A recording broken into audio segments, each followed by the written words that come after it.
Hora H do Agro. Oferecimento. Ihara. Agricultura é a nossa vida. Ihara. Consórcio Magi, Volkswagen Caminhões e Ônibus. Engie, economize até 40% na conta de luz da sua propriedade rural. BYD Shark, a caminhonete super híbrida, potente como agro.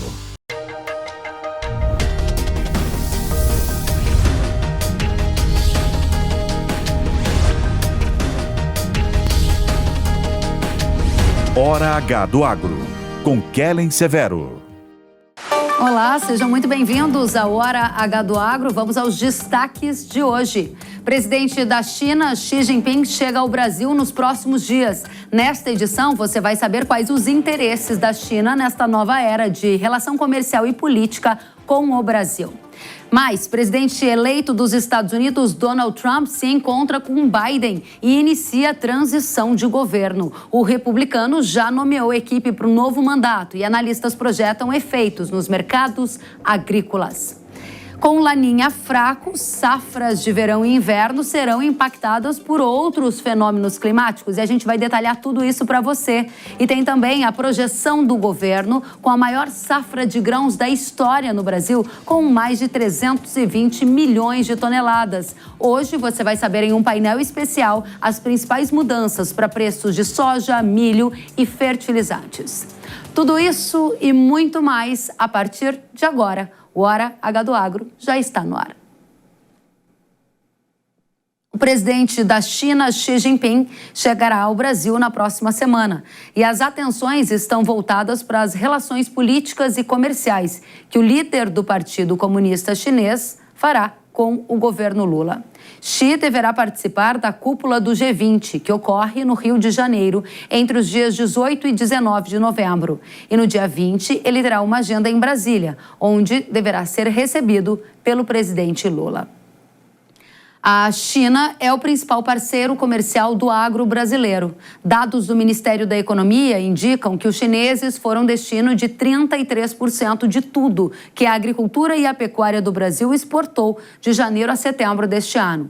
No top 3 aparecem ainda a União Europeia e os Estados Unidos.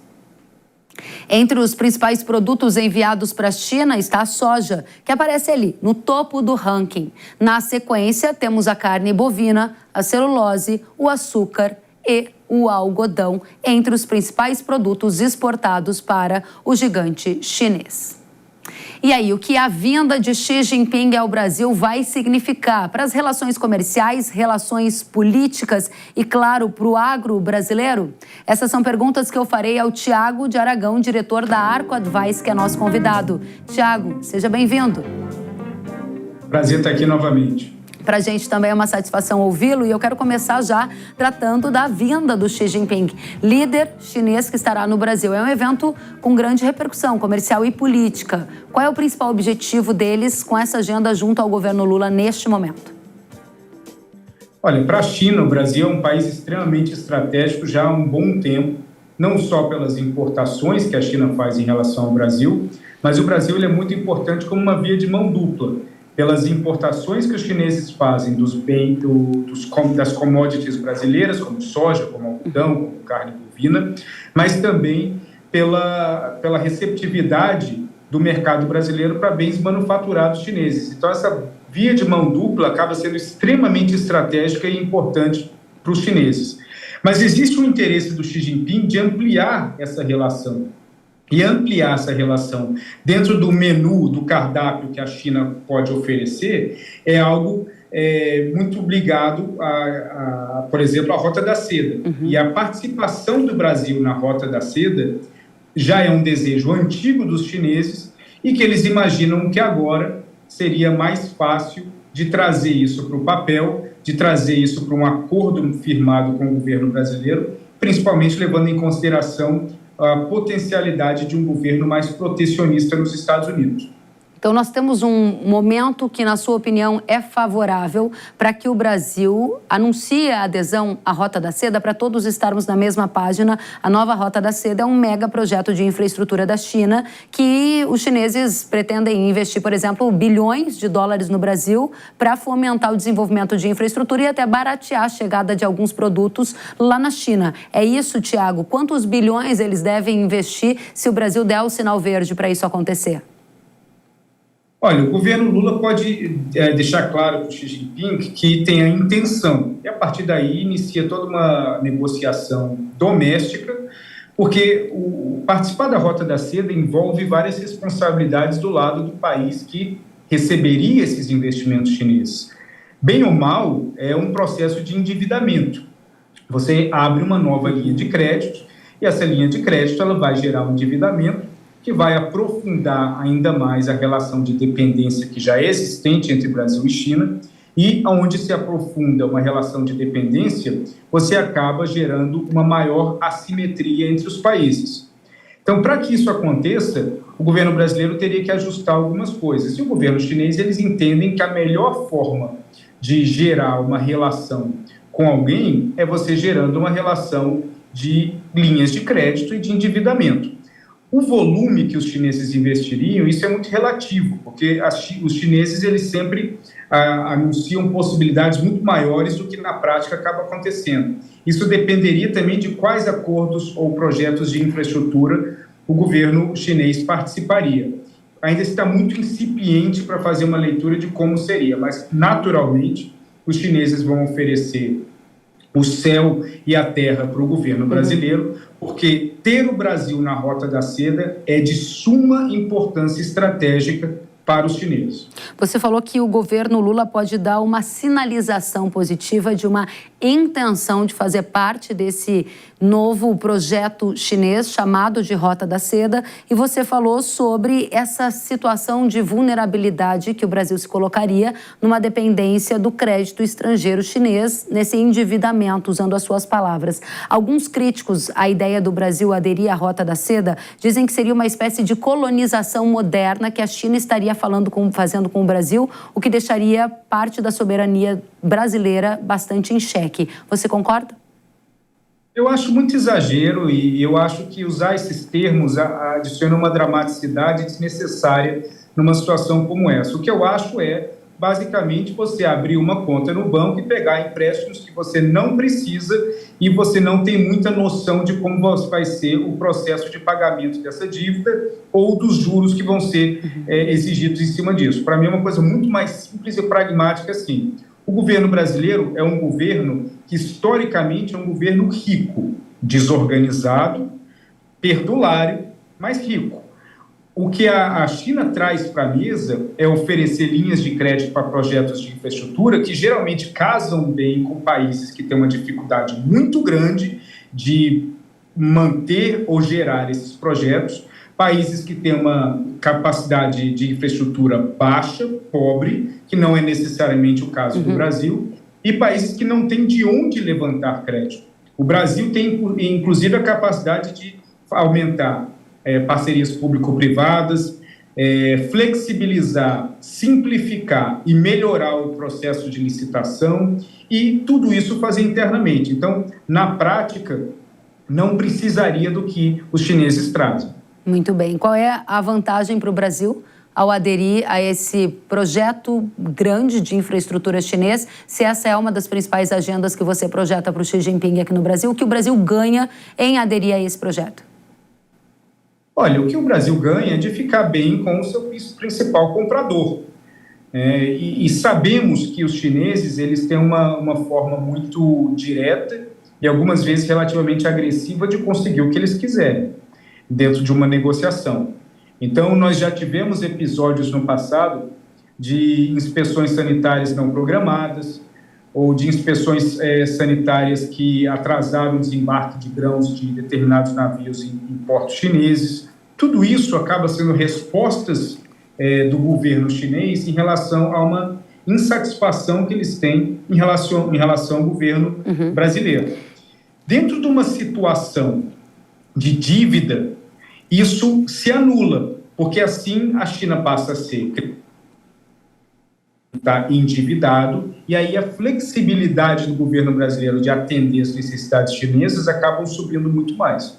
Muito importante esse ponto, e eu vou usar aqui um termo que você usou em um conteúdo que dividiu comigo. Você falou sobre medidas de dumping da China em relação ao Brasil, caso o Brasil não sinalize que sim, que quer aderir a esse plano chinês da Rota da Seda. Explica pra gente, em outras palavras, seria uma espécie de penalidade ao Brasil, com mais tempo de espera dos navios a partir de inspeção ou inspeções sanitárias de surpresa, para que essa relação ela passe a ter algum tipo de pressão adicional para que o Brasil faça a sua adesão no fim das contas? Olha, a questão de penalidade, a gente já presenciou isso no passado, isso existe. Isso existe de 1000 formas diferentes, como foi no caso, por exemplo, do imbróglio, da demora em relação à aprovação ou não da Huawei como uma fornecedora do kit 5G lá atrás durante o governo Bolsonaro. Agora, o governo chinês ele precisa, a certo ponto, praticar dumping, porque ele precisa manter a sua capacidade industrial estável para garantir um crescimento controlado, mesmo que não tenha a absorção dessa produção doméstica, por 1000 fatores diferentes, seja por questões da queda do setor imobiliário, entre outras coisas. Mas o governo chinês ele precisa manter uma linha de produção industrial. Se não vai ser absorvido internamente, isso tem que ser absorvido externamente. Para os países que fazem parte da Rota da Seda, fica mais fácil você redirecionar parte da sua produção para esses países. Para os países que não fazem parte da Rota da Seda, aí você tem que usar a técnica do dumping, sabendo que o país receptor desse dumping não vai também criticar muito assim por conta da dependência. Muito bem. Tiago, a gente passou boa parte da nossa conversa analisando a vinda do Xi Jinping e a pauta principal colocada aqui foi essa intenção dos chineses de que o Brasil deu sinal verde para adesão ao grande projeto de infraestrutura conhecido como Nova Rota da Seda. Você colocou implicações positivas e negativas. Gostaria ainda de cobrir 2 outros temas com você rapidamente. Compra de terras agrícolas por parte dos chineses, se há alguma intenção que pode avançar a discussão no Congresso Nacional sobre venda de terra para estrangeiro, uso de yuan nas transações comerciais, suprimindo a vantagem ou a passagem pelo dólar. Você acha que Xi Jinping vai sair daqui com quais temas na bagagem? O uso do yuan é muito importante porque isso é um objetivo macro do Partido Comunista Chinês, que é aumentar o uso do yuan no comércio internacional. Em outras palavras, diminuir a dependência do dólar. Agora, o dólar ele é e continuará sendo a principal moeda do mundo, onde todo mundo quer dólar, seja o comerciante, seja o empresário, seja o terrorista, seja o traficante, todo mundo opera em dólar. A tentativa de colocar o yuan como uma moeda também voltada para a internacionalização, isso depende muito mais de um ato forçoso do que necessariamente opcional. Então, o Xi Jinping ele pode oferecer, por exemplo, uma linha de descontos tarifários para produtos brasileiros se um percentual desses pagamentos puderem ser feitos em yuan, ou se o governo brasileiro estiver disposto a aumentar as suas reservas em yuan. Isso é uma tentativa que o Xi Jinping já vem fazendo em outros países. Em alguns países que têm as portas fechadas para o dólar, isso vem funcionando. Mas no caso do Brasil, temos que ver se isso funcionaria e como seria a receptividade pelo lado brasileiro. Tiago, último alerta, agro brasileiro precisa observar exatamente qual o tema da vinda do Xi Jinping aqui no Brasil. Mandatório, um tema, qual seria?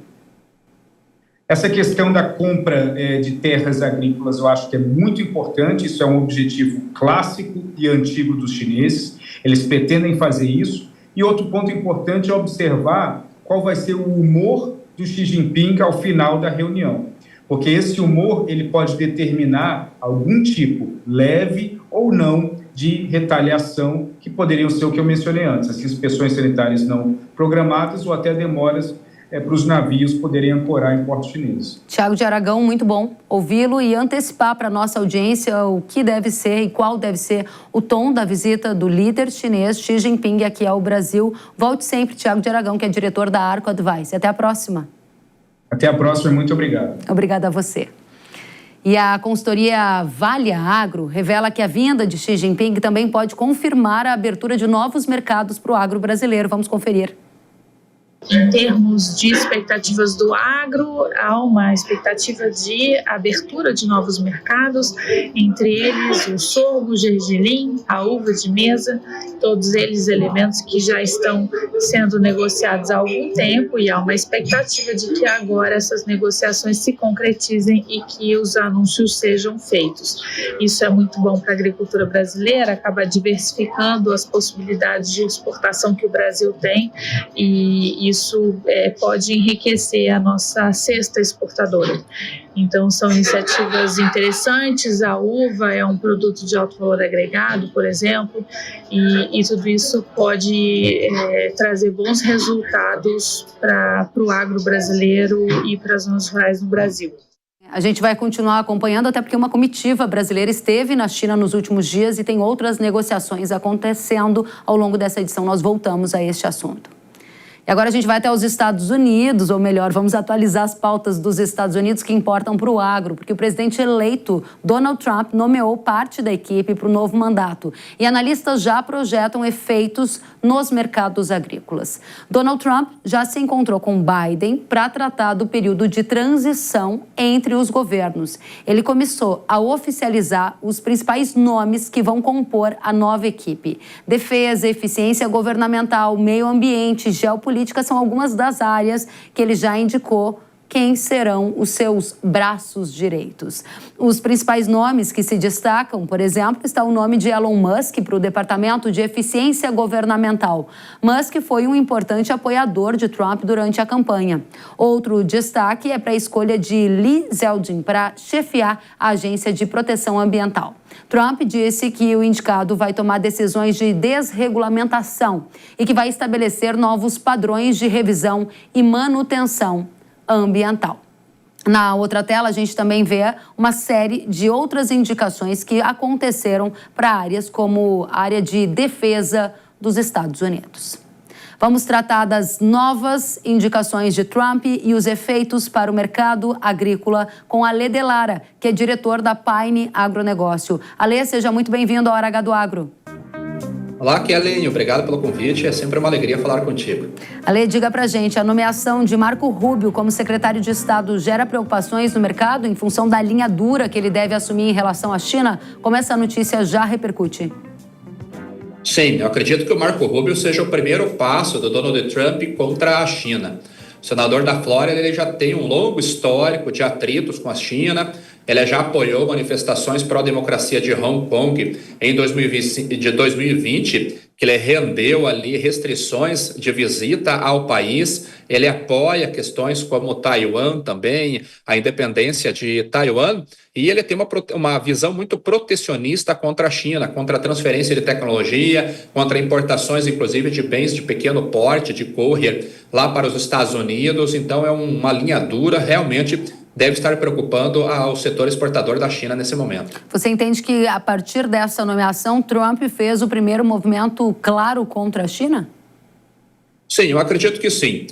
Eu tinha uma especulação no mercado que o Trump poderia estar se colocando numa posição de força durante a campanha eleitoral para tentar uma renovação do acordo comercial firmado em 2020. Mas a nomeação do Marco Rubio realmente mostra que ele está vindo para o jogo contra a China, vai tentar reduzir o fluxo comercial da China para os Estados Unidos, e ele levanta outras questões agora, como a própria empresa KTL, que é a maior fabricante de baterias do mundo, que tinha interesse em investir nos Estados Unidos. A administração do Joe Biden disse não, e agora acendeu uma chama de esperança para a empresa chinesa. Porém, o Marco Rubio é contra esse próprio investimento, já tentou colocar a empresa numa lista negra de investidores e exportadores para os Estados Unidos. Então, ele reacende um outro tipo de dúvida. Será que haverá o fomento ao investimento estrangeiro chinês também, mesmo sendo em indústria? Eu acho que é uma grande questão, ainda mais que o Elon Musk também está na equipe de Donald Trump, e ele tem um acordo e é o maior cliente hoje, a Tesla, de compras de baterias dessa empresa. Então, algumas novas dúvidas começam a surgir agora com as nomeações até o momento. O mercado agrícola já reage à nomeação de Rubio como um sinal de que a linha dura contra a China, a partir de aumento de tarifas, pode já marcar a primeira fase do governo no início de 2025? Eu acredito que sim, ele traz um duplo desafio para o Brasil. De um lado, oportunidades, porque alguns produtos agrícolas do Brasil eles podem ganhar o mercado chinês, então nós poderemos aumentar as vendas, como soja, como milho, como açúcar, mas há outros setores que podem estar preocupados também, como é o setor do café, do açúcar branco, de carne bovina, onde os Estados Unidos é um grande comprador aqui de nosso país. Então, essas novas dúvidas, elas surgem junto com as dúvidas de será que haverá tarifações também, de maneira geral, como o Trump prometeu durante a campanha?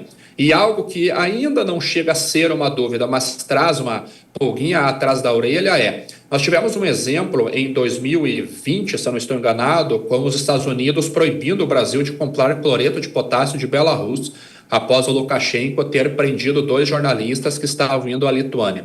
Será que o Marco Rubio terá uma postura semelhante a este fato de 2020, forçando outros países a reduzirem compras, a reduzirem o comércio bilateral com a China? Acho que isso ainda começa a entrar no radar, na verdade, a partir de agora. Você fala sobre 2 aspectos, dessa nova guerra comercial que dá sinais de que marcará 2025 no governo Trump. Um aspecto é uma taxação que pode chegar a 60% sobre produtos chineses. Outro aspecto são as taxas contra outros países, aí incluiria, por exemplo, o Brasil. É possível que o governo Trump decida, neste 2025, apenas taxar a China e não taxar os demais parceiros comerciais num primeiro momento de governo? Eu acredito que talvez nem a China ele já venha com tarifações de 60%, porque a equipe econômica dele precisa fazer um estudo sobre o impacto inflacionário no país. Porque alguns produtos os Estados Unidos ainda não têm a capacidade de produzir em seu solo. Então ele precisará continuar importando. Esse processo de readequação desse trade flow, desse fluxo comercial, ele deve levar algum tempo. Então talvez as medidas elas comecem a focar em alguns produtos pontuais e ele vai expandindo conforme o tempo vai passando e não aconteça alguma negociação de cooperação como aconteceu em 2020. Então, setores como o de energia, eles acabam ficando preocupados, principalmente o setor de gás natural, porque possui contratos de longo prazo com compradores chineses. O mercado de petróleo também começa a ficar um pouco mais apreensivo, porque podem haver retaliações nas importações chinesas de petróleo norte-americano. Isso poderia causar uma queda nos preços internacionais, com uma oferta maior de petróleo. Fertilizantes, a China é um grande exportador de fertilizantes para o próprio Estados Unidos e janeiro, fevereiro é momento de compra do país para o plantio da próxima temporada. Então isso deve ser um processo gradual e não chegar já ali no dia 20, 21 de janeiro, o Trump já começar a anunciar essas tarifações excessivas contra qualquer outro país, mesmo contra a China. Ale, o mercado se antecipa. Se há uma possibilidade dessas tarifas começarem a ocorrer, a gente já vê um aumento de demanda, por exemplo, para grãos do Brasil, para uma tentativa, por exemplo, de tentar ampliar estoques ou garantir compra antecipada num cenário em que 2025 pode sim ser marcado por novas taxas, quando você diz que o Trump já fez o primeiro movimento contra a China? Sim, na verdade a China ela já fez esse movimento já no passado. Ela tem um volume de compras no Brasil agora para a soja do ano que vem num volume maior do que a média. Hoje o Brasil tem vendido ali em torno de 42, 43 milhões de toneladas. Metade desse volume já é para a China. Então é um volume ali de 5, 6 milhões de toneladas acima da média do que a China compra por aqui. Então a cobertura para março, por exemplo, ela já está feita. Para abril já uma grande parte já foi realizada também. E ela antecipou algumas compras nos Estados Unidos, principalmente para embarques mais curtos pelos portos do Pacífico, para que essa soja chegue no país antes do dia 20 de janeiro, quando o Trump assume, ele tem o poder da caneta para assinar qualquer medida de proteção ali do mercado norte-americano. Mas ficou uma lacuna agora para a cobertura entre dezembro e janeiro. E a dúvida é se a China vai antecipar compras, vai continuar comprando nos Estados Unidos, mesmo com um dólar no mercado internacional muito alto, ou vai usar os grandes estoques que ela formou, esperando a chegada da safra brasileira e comprar aqui no Brasil com maior intensidade a partir de fevereiro. Muito bem, para a gente fechar, Musk agora estará no governo Trump. Algum incentivo para conectividade, internet, ganhos de competitividade para os agricultores norte-americanos que podem gerar impactos colaterais ao Brasil, ou um outro aspecto que você queira destacar para a gente fechar a nossa conversa sobre essa nova era que já começou? Sim, o Elon Musk, na verdade, a gente já imaginava que ele poderia entrar no governo norte-americano porque foi um grande apoiador do Trump, usou a sua força no Twitter, no X, ali para angariar votos para o republicano, e agora ele está num departamento novo, Departamento de Eficiência Governamental, promete passar o facão nos cortes em gastos norte-americanos, né, uma economia que eles estimam em 2 trilhões, e o Elon Musk, a gente sabe, é um visionário, ele tem uma das maiores empresas do mundo de alta tecnologia, e como também o Lee, ele está assumindo a EPA, o Departamento Ambiental dos Estados Unidos, ele pode desregulamentar o setor, facilitando tecnologias voltados para o uso de combustíveis fósseis, para mais facilidade na obtenção de licenças ambientais, e o Elon Musk pode se beneficiar disso. A minha dúvida é com relação justamente a como que o Musk irá fazer esses investimentos, porque o grande parceiro dele é justamente a KTL. E vai haver esse atrito da KTL com o Marco Rubio, e isso pode frustrar, mesmo que parcialmente, algum plano que o Musk tenha no avanço de inteligência artificial, de conectividade, porque ele depende dessa tecnologia chinesa para colocar os seus produtos em comercialização. Então, essa dúvida eu ainda tenho, mas para o mercado norte-americano, pelo menos a genialidade do Elon Musk pode ser muito positiva, inclusive para o agronegócio. Ale Delara, muito obrigada por trazer toda a sua análise nesta primeira semana pós-eleito o Trump e todas essas mudanças que já começaram. Ale Delara, diretor da Pine Agronegócio, volte sempre, até a próxima. Ok, obrigado, Keren, até mais. Até. E depois do intervalo, você vai ver que com um laninha fraco, outros fenômenos devem influenciar as safras de verão e inverno no Brasil. Algumas regiões podem acumular até 600 milímetros de chuva em apenas um mês. E você vai ver também um painel completo com projeções de preço para soja, para milho e fertilizante. Eu aguardo você. Que tal reduzir seus gastos com energia elétrica, ainda mais no período atual de tarifa mais elevada? Agora, imagina também ter a liberdade de escolher o fornecedor, o tipo de energia e ainda negociar o preço, o volume de energia adquirida e o prazo para o pagamento. Bem-vindo ao Mercado Livre de Energia, uma nova forma de contratar energia elétrica. Se sua empresa gasta mais de R$9 mil mensais na conta de luz, fique sabendo que você pode ser elegível para economizar até 40% na sua fatura, fazendo a migração para o Mercado Livre de Energia. E se você for produtor rural, por exemplo, você pode equilibrar os desafios crescentes de consumo do setor, fazendo a migração usando apenas o CPF.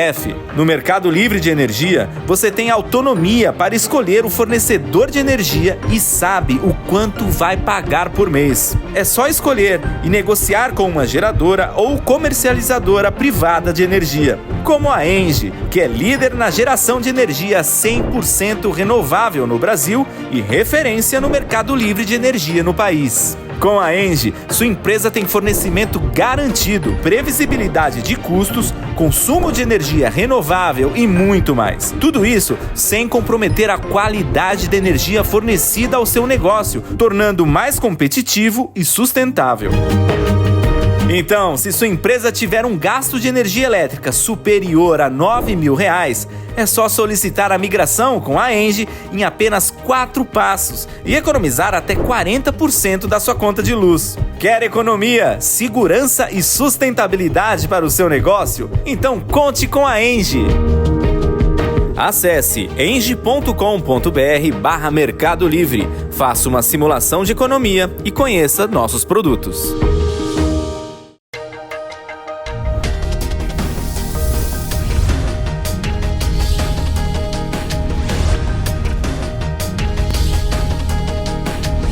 Hora H do Agro, com Kellen Severo. Quando percevejos alcançam a soja, sugam a rentabilidade e a qualidade dos grãos. Mas essa ameaça tem uma solução, graças a Zeus. Inseticida Irrara com tecnologia inédita que controla os percevejos de forma nunca antes vista. Eleve seu poder de controle com Zeus.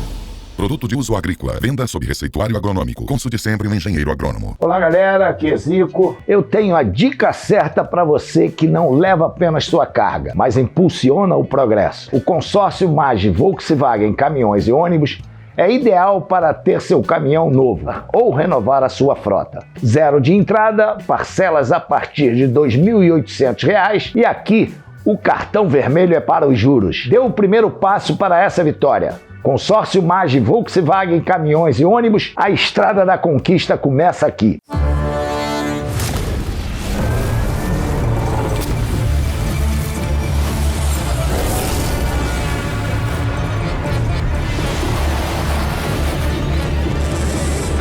Chegou o BYD Shark. A primeira caminhonete super híbrida do Brasil. É muito mais potência, sustentabilidade, eficiência e tecnologia. BYD Shark. Potente como agro. A Engie gera energia que faz o seu negócio girar. E giro tem tudo a ver com esporte. O giro do corpo, da bola, da manobra, da raquete. No esporte, um bom giro faz toda a diferença. Na sua empresa também. Por isso, entre para o mercado livre de energia com a Engie e economize até 40% na conta de luz. Simule, migre, economize. A Engie gera, seu negócio gira. Desde o tempo do homem primitivo, a grande civilização grega, da Revolução Industrial até o mundo moderno, grandes guerras aconteceram, moedas foram criadas, inovações científicas mudaram o mundo e forjaram os povos. Todas essas transformações foram costuradas pelo fio invisível da economia. Esse conhecimento é a chave para entender as relações humanas, trabalho, negócios, investimento e política. Ao longo da minha carreira, eu percebi que muitas pessoas têm dificuldade em entender esses conceitos que são essenciais para as nossas vidas, para que a gente prospere. Quero compartilhar com você os fundamentos econômicos que moldaram e continuam a moldar o mundo.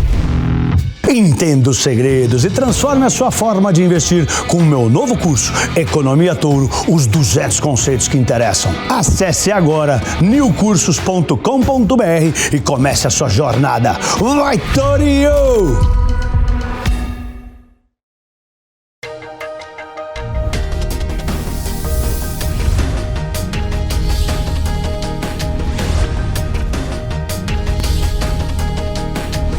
Hora H do Agro, com Kellen Severo. Estamos de volta com Hora H do Agro aqui na Jovem Pan News. Uma comitiva composta por parlamentares e representantes do agro brasileiro esteve na China nesta semana. O grupo quer que biotecnologias aprovadas para o uso aqui no Brasil também sejam autorizadas automaticamente lá no país asiático. Atualmente, a liberação ocorre primeiro no Brasil para depois ser aprovada na China. A Associação Brasileira dos Produtores de Milho e Sorgo revela que, por conta desse descasamento no tempo das liberações, o tempo de espera para a China aprovar a biotecnologia pode chegar até 5 anos. Por isso, muitas empresas acabam não lançando antes sementes mais tecnológicas aqui para os agricultores brasileiros e há riscos envolvidos também para as exportações. Por isso, a gente chamou o Glauber Silveira, que é diretor executivo da Abramilho, que é a Associação dos Produtores de Milho e Sorgo, que acabou de chegar da China. Glauber, seja muito bem-vindo ao Hora H do Agro. Obrigado, Kellen. Prazer. Obrigada a você pela companhia e diga pra gente qual é o saldo dessa comitiva de vocês. Vocês estiveram com várias lideranças chinesas, conseguiram fechar um acordo, um protocolo sanitário para que essas liberações no uso de biotecnologia de sementes no Brasil aconteça paralelamente ao que acontece lá na China? Olha, Kelly, evoluiu muito bem isso aí. A gente teve um workshop lá, inclusive com várias entidades, membros do governo, e sim, foi deixado muito claro essa intenção, essa positividade de fazer. O Brasil, por exemplo, já tem um protocolo, um acordo, no caso, feito com a Argentina. Então, a gente estuda como é que é a aprovação num país, estuda como é que é a aprovação no outro. No caso da Argentina, a gente já tem isso, né? E o que a gente propôs é fazer a mesma coisa com a China. Porque o que acontece hoje? Hoje você libera, quando você primeiro faz o teste no Brasil, aprova-se na TTNBio no Brasil, após aprovado aqui, você começa a submeter a aprovação na China. Então, isso leva muito tempo. O que a gente espera é realmente agora poder começar a aprovação da biotecnologia aqui, que também seja ao mesmo tempo seja lá. Então, você tem um sincronismo, né, de aprovações, o que é muito positivo, porque hoje você tem um assincronismo. Mas a China deu sinais de que quer aderir a essa sugestão feita pelo Brasil? A China deu. Digo assim, a China que eu falo é quando você conversa, por exemplo, com o COF, quando você conversa com a universidade, quando você conversa, por exemplo, com entidades de sementes lá, quando você com unidades de pesquisa, eles querem. Agora a questão toda agora é o governo. A gente tem que conversar, acertar isso com o governo, que é ele quem manda. Mas, de uma certa forma, tinha membros da CTNBio que, inclusive, deram um ok, falaram da importância e falaram, inclusive, que o Brasil é até mais rigoroso do que eles. O Xi Jinping estará no Brasil na próxima semana. Há alguma agenda da Frente Parlamentar da Agropecuária com o governo chinês para que essa iniciativa que partiu de universidades, entidades privadas, associações, seja convertida em uma proposta efetiva para o governo chinês acatar ou não? Sim, a gente já tem uma expectativa que seja alguma coisa. Uma das coisas, por exemplo, é a questão do sorgo, mas o Ministério da Agricultura, o ministro Carlos Fávaro, que está cuidando disso. Então, a gente tem, por exemplo, pedidos lá, nós, inclusive, não pedimos só a biotecnologia, pedimos sobre o sorgo, conversamos muito sobre o sorgo, a liberação de sorgo para a China, que é importante. Falamos também sobre o DDG, né, que é o produto que sai do etanol, também para ser liberado, também exportação para lá. Então, o ministro Carlos Fávaro vai tocar, na verdade, o vice-presidente Alckmin vai tocar, né, nessa agenda com o presidente da China, no caso, essa agenda também de sincronismo. Agora, na sua expectativa, hoje o Brasil corre risco de ter cargas de milho bloqueadas na China em função de o uso de uma tecnologia que já é aprovada para sementes aqui no Brasil, chegar na China, ela não está aprovada lá e essa carga ter que voltar. A gente está próximo disso acontecer? É um risco, e um risco muito claro, viu, Kelly? Porque realmente não há nenhuma lei que proíba o produtor ou a empresa de ser proibido de vender. Então, você pode vender para o produtor brasileiro. O que tem acontecido é que as grandes empresas, elas têm tido juízo, né, de não fazer isso. E o que eu quero trazer uma notícia muito interessante para você, Kelly, essa é realmente exclusiva para você, é que, na verdade, lá todo mundo falou que prefere o milho brasileiro. O milho brasileiro ele é mais duro, mais denso, e eles têm uma preferência, que apesar de a gente ter 2 anos só exportando para eles querem fazer uma pressão muito grande pelas aprovações, sincronismo, porque o milho brasileiro ele realmente é superior a de outros países. Isso foi uma notícia para a gente fantástica e maravilhosa. É muito bem lembrado, até porque o Brasil há pouco começou a exportar milho para a China. Os Estados Unidos e a China podem entrar em uma nova guerra comercial e a China precisará mais do milho brasileiro, o que também abre uma possibilidade para a negociação dessa pauta de biotecnologia que vocês foram lá na China pleitear. Glauber Silveira, agradeço por trazer as novidades dessa comitiva. Volte sempre. Bom trabalho a você na Abra Milho. Obrigado, um grande abraço. Até a próxima. E a Agência Climática dos Estados Unidos manteve a projeção de influência do Laninha, mas disse que o fenômeno terá fraca duração e será mais curto que outros episódios históricos. A NOAA, que é essa agência do clima americana, informou ainda que um Laninha fraco significa que há uma menor chance do clima no verão, aqui no hemisfério sul, ser impactado. Para o trimestre de novembro, dezembro e janeiro, a probabilidade de ocorrência do Laninha, sinalizado nas barras em azul, está acima de 70%. Mas veja que essa probabilidade de ocorrência diminui ao longo dos meses. E entre fevereiro e abril de 2025, já há uma condição prevista de neutralidade climática, ou seja, sem o Laninha. Se o Laninha vai ser fraco, que outros fenômenos vão impactar a safra verão e safra inverno? Para tratar disso, a gente recebe Marco Antônio dos Santos, diretor da Rural Clima. Seja muito bem-vindo, Marco Antônio. Eu que agradeço, é sempre uma honra e um grande prazer estar aqui com você. Obrigada, Marco. Conta pra gente, com um Laninha fraco, outros fenômenos vão influenciar a condição climática para a safra de verão e inverno do Brasil? Se sim, quais são eles? Como vai ser essa influência? Olha, Kellen, realmente a Laninha está demorando para vir, né? Já estamos aí quase finalizando o ano e a Laninha ainda nem caras deu ainda, apesar do Oceano Pacífico estar realmente um pouco mais frio, mas outros fatores como o aquecimento das águas do Atlântico e outros fatores também estão pesando mais do que propriamente a própria Laninha. né? E isso vai trazer uma influência bastante grande aí para tanto o regime de chuvas quanto de temperaturas ao longo da safra 24-25. Interessante, você falou que vai trazer influência tanto para o regime de chuva quanto para as temperaturas. Inclusive, você fez um alerta para a gente que algumas regiões do Brasil podem receber até 600 milímetros de chuva em um único mês. Isso parece ser bastante acima da média que a gente vê. Conta para a gente que regiões... Bem acima da média. É, bem acima da média. Que regiões que vão passar por essa situação?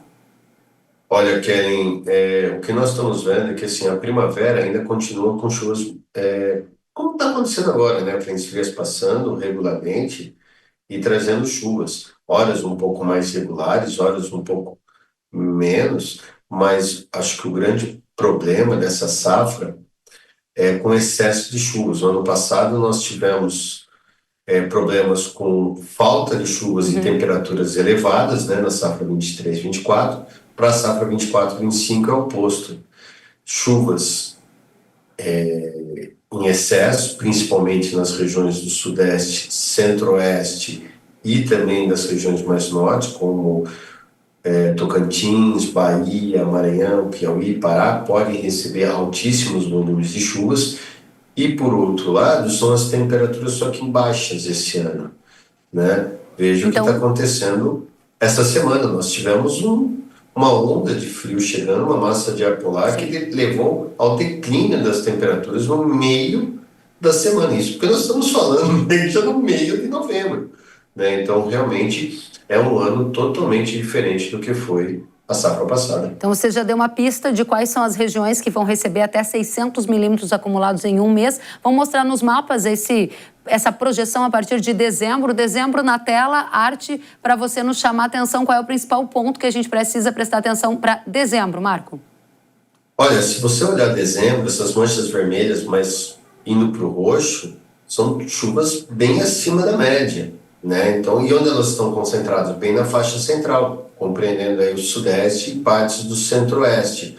No entanto, os dois grandes extremos, tanto o Sul quanto as regiões mais norte, ainda continuarão recebendo chuvas mais rápido, porém as frentes frias vão ficar mais estacionadas sobre essa faixa.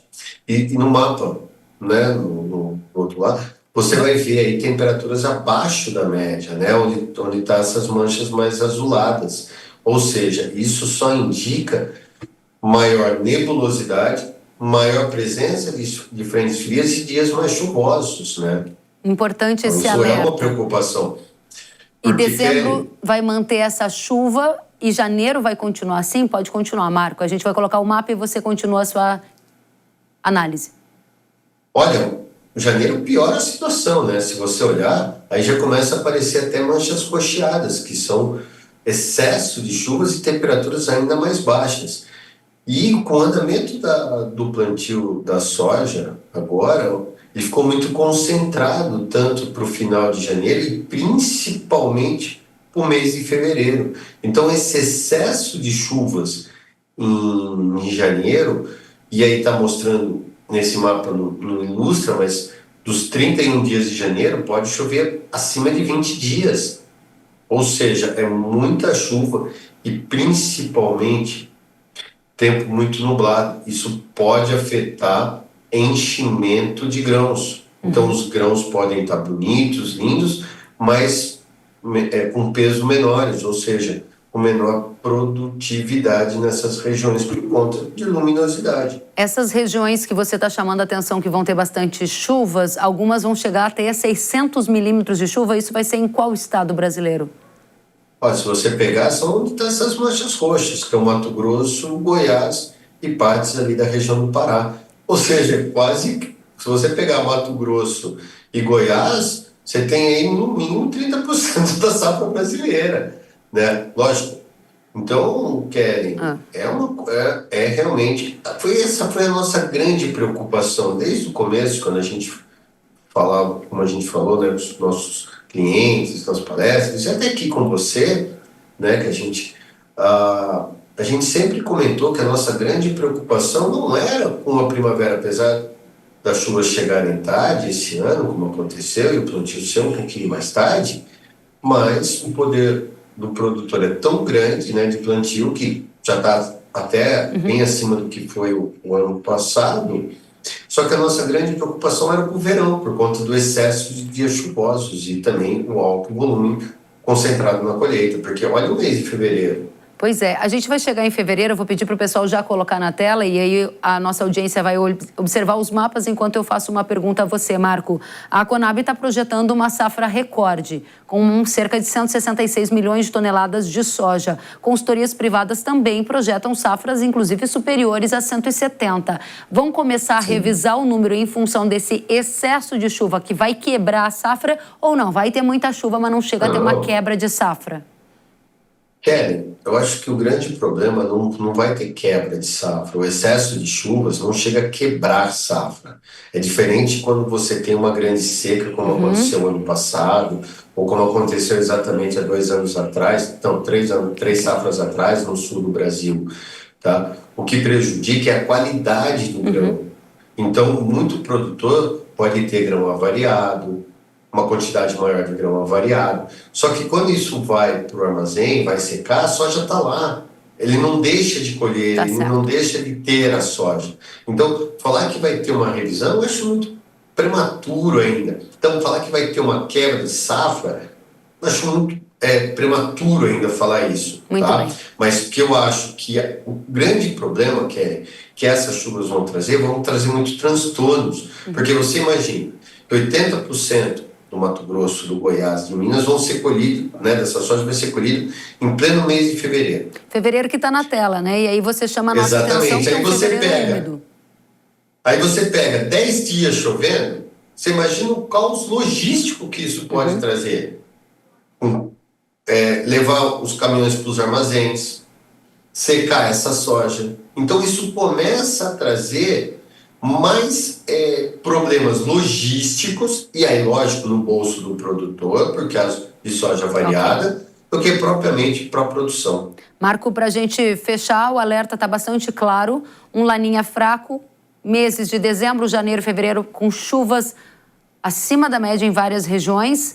Mostra para a gente o que a gente vai ter para a segunda safra de milho, então. Fevereiro, março, abril, maio, a gente vai passar a sequência de mapas e eu peço que você dê a palavra-chave para cada um deles. Temos o março na tela. Olha, março continua chovendo bem em todo o Brasil, principalmente nas regiões mais norte. Se fevereiro vai ser chuvoso, Mato Grosso, Goiás, Minas, a tendência é de que em março essas chuvas subam um pouquinho, então começa a chover nas regiões da Bahia, do Tocantins, do Piauí, então isso pode trazer também transtornos para a colheita por lá. Tá? E aí, olha as temperaturas, né? Temperaturas bem abaixo da média, indicando aí vários dias consecutivos com tempo nublado e com chuvoso, né? Vamos para abril. Abril, essa condição que você chama a atenção é qual? Aí que tá. Se vai ter alguns problemas na colheita da soja, consequentemente, problemas no plantio do milho, né? Segunda safra. Então, o milho pode ser plantado um pouco mais tardiamente esse ano, por conta dessas chuvas de fevereiro. E isso vai demandar muitas chuvas, né? Vai ter que chover muito bem, tanto na segunda quinzena de abril, quanto maio. Para nós, uma laninha muito fraca, isso pode fazer com que as chuvas não estendam tanto no mês de abril. E podemos ter um corte de chuvas muito semelhante ao que tivemos esse ano. Porém, isso é um ponto. Porém, que é diferentemente do ano passado, se sua produção puder colocar o mapa de maio... Maio na tela, olha, gente. Maio.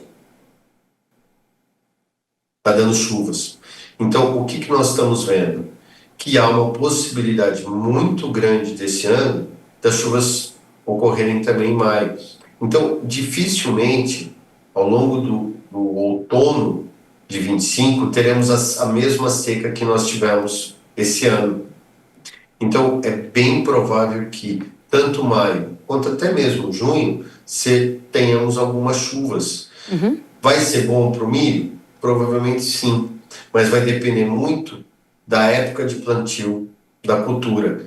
Mas que o abril vai trazer alguns sustos, isso vai, viu, Kelly? Marco, muito obrigada por trazer esse nível de detalhamento para a nossa audiência aqui na Jovem Pan News, todos interessadíssimos nas condições climáticas. Marco Antônio dos Santos, diretor da Rural Clima, volte sempre.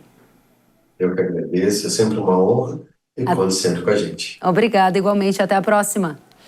E a Companhia Nacional de Abastecimento, a Conab, indicou que a safra 24-25 de grãos, que começou a ser plantada, deverá atingir 322 milhões de toneladas. A projeção representa um aumento de 8,5%.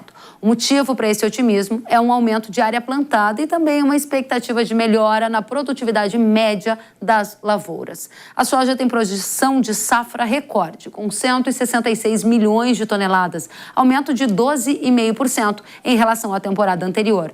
Já a produção total de milho no Brasil é indicada em 119,8 milhões de toneladas, uma alta de 3,6%.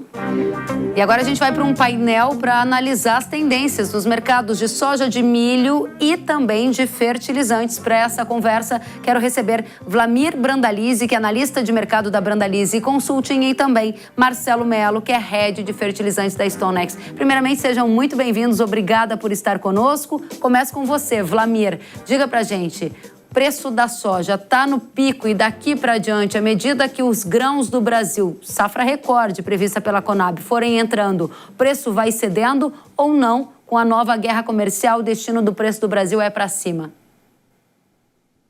Olha, Kelly, obrigado pelo convite. Em princípio, se esperava uma presença um pouco mais agressiva já na sequência, com China atuando. E o que a gente vê já passado uma semana da eleição aí, os chineses parecem que estão bem cautelosos. Eu acredito que o ambiente está mais favorável para os chineses em função dessa safra aí, a própria Conab já montando uma safra acima de 166 milhões de toneladas. A área que a Conab está estimando é uma área de 47 milhões e pouco, é uma área gigantesca. Então, se o clima seguir como está, é bem provável que a safra seja ainda maior do que está sendo projetada. Isso dá um conforto para o cliente, para o comprador.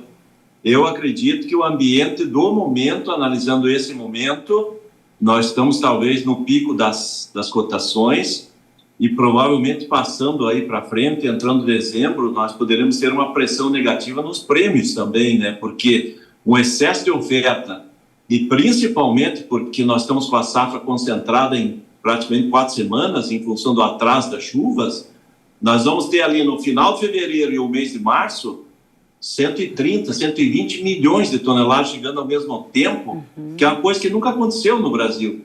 E nós estamos com os mesmos portos, as mesmas rodovias, a mesma infraestrutura, e certamente isso vai prejudicar o produtor. E o produtor tem que se preparar que talvez lá nesse momento ele vai ter 15, 20 reais a menos de cotação da soja do que está hoje. Caramba, então é importante que o Vlamir já começa destacando para a gente que ele tem a percepção que estamos vivendo o pico de preço de soja da safra 24-25 e que há sinais de que nos primeiros meses de 25 o preço pode ceder até 15 reais por saco, ou seja, é bastante.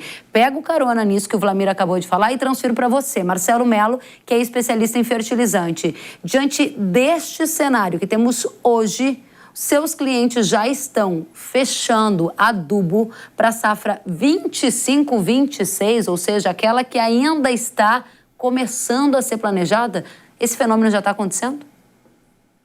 Está sim, começa principalmente com o potássio, O potássio está num preço muito atrativo, é o preço mais baixo desde 2021 e possivelmente não vai cair mais no curto prazo. E exatamente como a soja, se você acreditar que a soja tem uma chance de cair, a menos que haja uma quebra muito grande, vamos esperar que essa quebra não seja no Brasil, fazer um barter trade de potássio para o plantio da safra 25-26, lá a partir de setembro, outubro, é uma ótima estratégia. E ela começa a ganhar corpo no Mato Grosso agora, isso aí. É um volume bastante alto de agricultores que já perceberam essa oportunidade ou é um movimento ainda tímido, mas que você entende que vale a pena observar com atenção? O movimento, eu diria que ele não é um movimento muito forte, não está ocorrendo o tempo todo, mas ele começa a ocorrer, nós temos vários clientes que já têm conversado sobre isso, E eu acho que é muito importante porque ele sai do risco da soja, né? Eu não vejo o potássio como um grande risco de alta, né? Até recentemente, esse fim de semana, o Lukashenko, da Bielorrússia, sugeriu que se a Rússia também aceitasse, ele cortaria 10%. Então, Rússia e Bielorrússia cortando 10% da produção de potássio, eu acredito que esse número não é suficiente para fazer o potássio subir mais do que 10%, que seriam uns $30. Mas eu duvido que os canadenses fossem acompanhar. Eu tenho dúvidas quanto a isso, por conta da entrada de um player muito grande daqui a 1 ano e 9 meses, que é a BHP. Muito bem. Então, não sei se estrategicamente faz sentido fazer os preços subirem já. E, de qualquer maneira, eu acho que você sai do risco da soja. Então, você protege o potássio num preço muito bom, sai do risco da soja. Acho que faz muito sentido. Muito bem. Esse trade. Marcelo, interessante que a gente está falando de 25, 26. Aí, Wlamir, eu volto para você agora para a safra 24, 25 e de milho. Você já deu a sua primeira percepção sobre formação de preço de soja. Todo mundo que já plantou soja e vai semear a segunda safra de milho está fazendo cálculo, porque o preço do milho também subiu, mas tem muito adubo para fechar. O Marcelo vai trazer disso para a gente. O preço do milho também está no pico ou aí não, a história é diferente? Qual é a tendência? Olha, Kelly, o milho é diferente, né? Porque o milho, se a gente olhar o próprio USDA aí no relatório da sexta-feira, ele já trouxe um déficit mundial aí entre a produção e o consumo de 10 milhões de toneladas. E eu acredito que o déficit real vai ser 20 milhões. Porque ele ainda não computou a Argentina, por exemplo, que a Argentina está reduzindo quase 2 milhões de hectares de milho em função da cigarrinha. E isso também não é bom para nós com relação à soja, né? Porque ele está tirando parte do milho e vai plantar mais soja. Então, a oferta de soja vai ser bem maior do que talvez o próprio USDA está apontando aí. Então, no caso do milho, os fundamentos são bons. E no mercado brasileiro, mesmo que a Conab esteja certa aí, que a gente colha 120 milhões de toneladas, arredondando, nós estamos tendo recorde histórico de demanda interna de milho para ração, recorde histórico sendo usado para etanol, e a exportação que é milho. Então, essa guerra comercial com a China é o maior importador mundial de milho, vai trazer a China para o nosso mercado também. Então, no caso do milho, mesmo tendo uma relação de troca, né, que o produtor hoje, que nem falando em fertilizante, em insumos, a moeda dele é milho, a moeda dele é soja. Então, ele tem que ver aí, para não querer correr lá na boca do plantio, e daí enfrentar o mercado talvez não tenha. Nós temos um problema de navios para transportar, tem logística, as empresas nesse último ano aí de fertilizantes todas tiveram prejuízos, então nenhuma está comprando antecipado para depois tentar vender, ela está fazendo operações casadas, então o produtor tem que se preparar antecipado. Por quê? Porque eu acredito que o milho vai ter um ano bom. E eu acredito que o milho, provavelmente, a rentabilidade do milho, se a condição de clima for normal, ela vai ser maior que a soja. Então, é por isso que o produtor tem que se preparar mais cedo para não chegar na hora e talvez ter dificuldade de comprar os insumos, né? E principalmente fertilizante, que é muito importante. Muito bem. Então, o Wlamir está dizendo para a gente que vê uma tendência baixista para a soja, como ele colocou na primeira rodada, e uma tendência altista para o milho. Aí eu pego essas suas avaliações, Wlamir, e deposito aqui na conta do Marcelo. Marcelo, se a perspectiva é do preço do milho subir mais, tem muito agricultor ainda aguardando para fechar o insumo para tentar uma relação melhor de troca.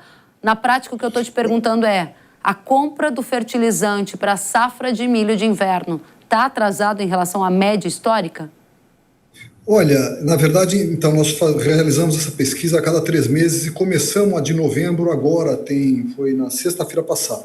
Então, nós estamos ainda muito no início. O que nós já estamos vendo é que o Brasil como um todo já comprou 34% das necessidades para o primeiro semestre, que na maior parte é a safrinha, e o Centro-Oeste comprou 43%, aí é em cheio a safrinha, né? Mas isso aí está um pouquinho só acima da situação que nós estávamos no ano passado. O ano passado, em novembro de 2023, o Brasil tinha comprado 31%, agora estamos com 34%. O Centro-Oeste tinha comprado 41%, estamos com 43%. Os números eu acho que podem subir, porque nós temos ainda mais uns 10 dias de pesquisa. Acredito que os números vão subir, mas não vão mudar já muito desse patamar, né? Talvez vamos a 46, 47, alguma coisa do tipo. E, de fato, há um certo atraso, não diria atraso, mas no passado, nas últimas safras, até 2022, estava se antecipando muito as compras. E desde 2022, isso tem sido regularizado sem uma antecipação tão grande. Mas eu concordo que o momento é importante comprar, porque as misturadoras sofreram muito, os grandes importadores sofreram muito, perderam muito dinheiro. Então é importante ele comprar agora, está na hora. Dependendo do local que ele está no Brasil, se é Mato Grosso, que é o mais importante, ele tem que sair já, porque senão ele vai ter problema de logística para receber, né? Porque lá o plantio vai ser um pouquinho mais cedo mesmo, né, do milho também. Em outras áreas que vão ter um plantio de milho, né, um pouco mais para frente, aí ele pode esperar um pouco, porque o nitrogênio vai cair. O nitrogênio está num preço, está agora a 350, já esteve a 380, mas ele vai cair mais. Se esperar algumas semanas, até começo de dezembro, meados de dezembro, o nitrogênio pode chegar a 320, 310. Mas ele não pode comprometer a logística. A logística vem antes do preço. Isso é essencial ele fazer isso. Muito bem. Agora volto para você, Wlamir, diante disso que o Marcelo nos diz, ou seja, ele traz números inéditos da pesquisa, mas fala, presta atenção, tem oportunidade de mercado, mas não pode perder a oportunidade e o timing logístico. Eu volto para você, Wlamir, para a gente resgatar uma questão sobre guerra comercial. Você apontou que a guerra comercial entre China e Estados Unidos, numa nova era Trump, deve favorecer o aumento de compra da China para o milho brasileiro, e isso é um fator altista para o milho, na sua avaliação, mas não chega a ser um fator altista para a soja, porque os fundamentos da soja, ou seja, a oferta de soja, inibiria altas maiores de preço. Essa é a diferença que você está vendo do mesmo fator, guerra comercial, impactando de um lado a soja e de outro lado o milho, de maneiras diversas? Exatamente. Com relação à soja, então, se o Brasil colher uma safra dentro da normalidade, que provavelmente vai caminhar por causa do clima, né? Nós provavelmente poderemos ter uma safra mundial de 430 milhões de toneladas. E o consumo previsto é 410. Então, nós vamos ter um avanço dos estoques. E isso a gente tem que se colocar do lado do comprador, né? O comprador vai precisar comprar soja, vai precisar comprar milho. O que ele vai dar preferência e comprar e pressionar? O milho já mostra um déficit de 10 milhões de toneladas e pode chegar a 20 ou mais. Então, e a China, com a guerra comercial, ela vai trabalhar com estoques maiores, porque certamente ele sabe que Trump, ele hoje, além dele prometer que vem com a guerra comercial, ele está muito bem calçado nos Estados Unidos com as duas casas, né? Câmara dos Deputados, Senado. Então, ele tem argumentos. E automaticamente eu acredito que dentro dos Estados Unidos, para ele estimular a economia, o Trump vai sentir que vai ter dificuldade da exportação por você taxar para a China. Mas automaticamente ele tem dentro um argumento que é a mistura maior de etanol na gasolina, que já é um projeto desde o Bush, que veio sendo feito e não evoluiu como era o projeto inicial, e agora ele teria essa condição de misturar um pouco mais de etanol, usar mais milho americano para etanol e automaticamente agradar uma parte até ambiental ali do Congresso, para ele tirar esse peso do produtor americano, que seria um peso negativo na guerra comercial, e automaticamente ele libera o Brasil aí meio líder, né? Porque a Ucrânia, como sempre foi o segundo exportador mundial, com a guerra e tudo, ela não conseguiu mais, ela vai continuar ainda pequena. E aí nós levamos a vantagem em cima desse momento, sim, justamente pela essa guerra comercial e todos os membros aí, a China tendo obrigação de comprar mais rápido o milho, porque o milho vai estar mais escasso, e a soja ela tem tempo, né? Perfeito, muito claro. Para a gente fechar, Marcelo, a sua equipe preparou 3 artes e eu vou pedir para você passar rapidamente por elas para a gente, com a relação entre a ureia e o milho, o MAP e o milho e o KCl e o milho. Vamos colocar na tela, então, em primeiro lugar, arte, ureia e milho. Marcelo, qual é a situação hoje? O que você indica para a nossa audiência? Então, ureia para o milho, ela está na média dos últimos 5 anos, tá? Então, ela não é uma relação ultra atrativa, mas ela não é uma relação ruim. E, de novo, eu diria que o importante agora, o preço da ureia tende a cair, do sulfato de amônio, inclusive, que está roubando muita mercado da ureia, também tende a cair. Tem muito produto entrando no Brasil, os line-ups estão muito altos. Mas ele tem um problema de logística, então a logística tem que prevalecer. Isso é com relação à ureia. Você quer passar outra? Vamos para a próxima, MAP e milho. Vamos colocar na tela, gente. MAP e milho, já passamos por ureia e milho, dados atualizados da StoneX na tela. Pois é, o MAP, nós estamos no sentido contrário.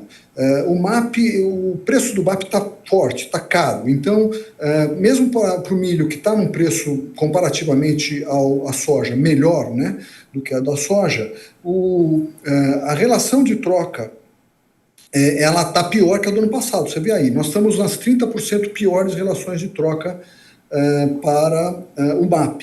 Contudo, é o mesmo problema da ureia, né? Ou seja, depende de onde está, a logística tem que prevalecer. E quem vai ajudar é o terceiro gráfico do potássio, porque a relação está muito atrativa. Vamos colocar na tela para a gente amarrar esses 3 pontos. A produção coloca na tela, o Marcelo finaliza para a gente. Pode continuar, Marcelo.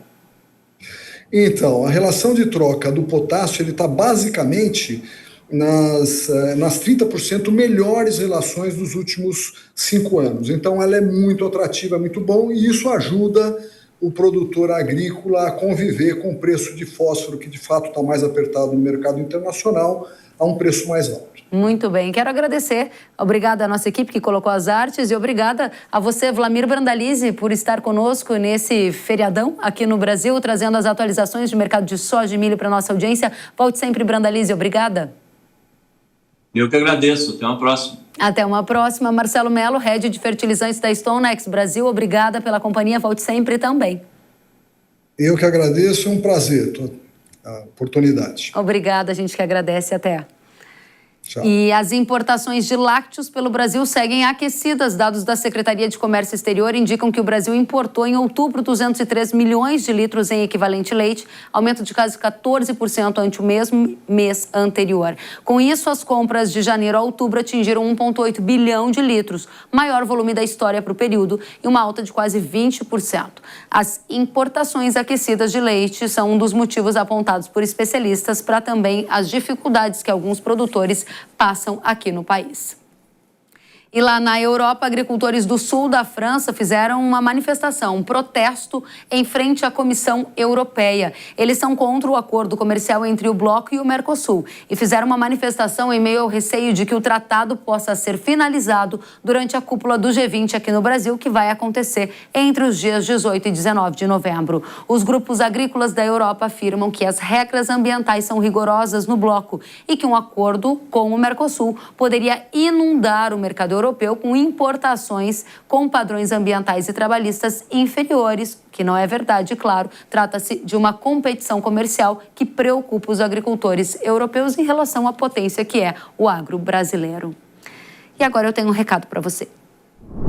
A cigarrinha da cana não vai mais ser um problema no canavial. Pode contar com o Maxan, inseticida da Irrara com tecnologia inédita no Brasil. Com máximo controle, é o único produto com ação em todo o ciclo da cigarrinha, evitando a proliferação de ovos, ninfas e adultos. Oferece máxima proteção para o canavial, com maior efeito de choque e período de controle. Tudo isso para fortalecer o canavial e obter máxima rentabilidade no cultivo. Mande os insetos do seu canavial para o espaço com o Maxan. Acesse irrara.com.br ou o QR Code que está aparecendo na tela e saiba mais. Na hora H da proteção da cana é Irrara. Pode confiar. O Hora H do Agro de hoje fica por aqui. Muito obrigada pela companhia. Até a próxima. Tchau.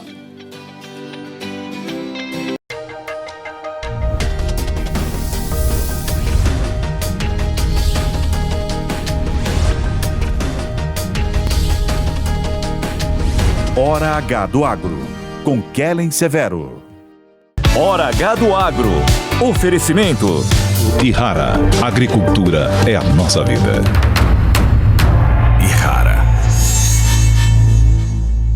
Consórcio Magi, Volkswagen Caminhões e Ônibus. Engie, economize até 40% na conta de luz da sua propriedade rural. BYD Shark, a caminhonete super híbrida, potente como agro. A opinião dos nossos comentaristas não reflete necessariamente a opinião do Grupo Jovem Pan de Comunicação. Realização Jovem Pan News.